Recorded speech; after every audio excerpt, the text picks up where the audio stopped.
In 2016, the Game Awards hosted their third annual live broadcast. It was a fantastic show that I felt really gave true respect and class to the art medium of gaming.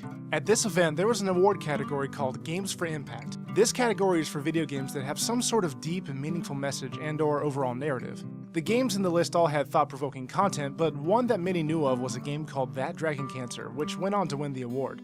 With that note, one would think that perhaps the game won due to popularity. Admittedly, that may be one reason, but if so, there's a reason for such notoriety. Without going too deep, That Dragon Cancer is a game created from the sorrow and loss of parents and developers Ryan and Amy Green, along with their team Numinous Games. The story is about the parents' struggle in dealing with their son Joel's cancer diagnosis. Ryan and Amy show their darkest moments, battling with their faith in God and the hopelessness of their situation.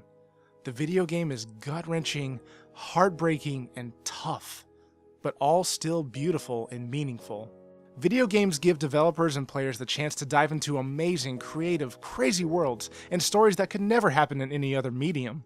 But as Ryan said in his acceptance speech at the Game Awards, but sometimes the story is written onto us, or it's told because of us or in spite of us, and it reveals our weaknesses, our failures, our hopes, and our fears. Because games are an interactive form of art, it becomes a potent way of telling a story. It puts the player into the shoes of Ryan and Amy and shows firsthand the terrifying struggle of a child with cancer.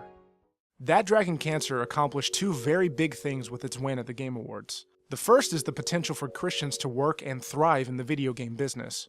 Ryan and Amy Green are Christians and were able to create a game that impacted the lives of thousands of people, if not more, and they did it by being honest and truthful with their narrative. They didn't fill the dialogue with flowery Christianese language to soften any blows. They didn't stand on a simulated pulpit to tell you why you're going to hell.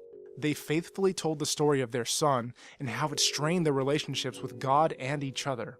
There's a scene in the game where Joel has an awful night and Ryan breaks down and prays in full-on desperation for healing, for rest, for comfort.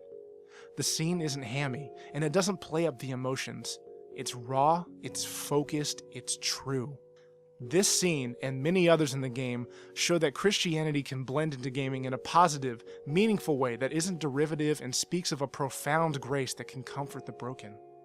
The second thing that the game accomplished with its win is validating the viability of what some would call interactive stories. Games like this, which one could call a narrative adventure, allow for a more reflective and thoughtful gaming experience. The player can gain information that could help him or her come out of it a better person with deeper understanding of different thoughts and ideas. These games grant people the ability to truly experience a different kind of life, one that is filled with sorrow and worries about what might happen the next day. One that asks players to be patient and absorb the information, and most of all, one that treats the player like a real person. Not with extreme violence, promiscuous attire, and safe-for-air ideologies, but with the parts of tragedy that we don't always get to witness. The late nights, the tears, the cries for help, the breakdowns. That Dragon Cancer puts us in that perspective to show us how one couple managed to keep their faith in such terrible times. The Game Awards have helped validate the artistic medium of video games each year. In 2015, they recognized Undertale for its massive popularity due to its story and choice structure, and in 2016, they recognized a video game made by two Christians who poured out all of their pain and hurt to the world. There is so much credit to go around with this, such as to the people who played and talked about the game, and thus accepted that hurt with open arms. There are the reviewers out there who took the game seriously and reviewed it fairly. And the Game Awards acknowledged the impact of That Dragon Cancer on the community. So, though it's very late to say, congratulations to Ryan and Amy Green, as well as to all of Numinous Games.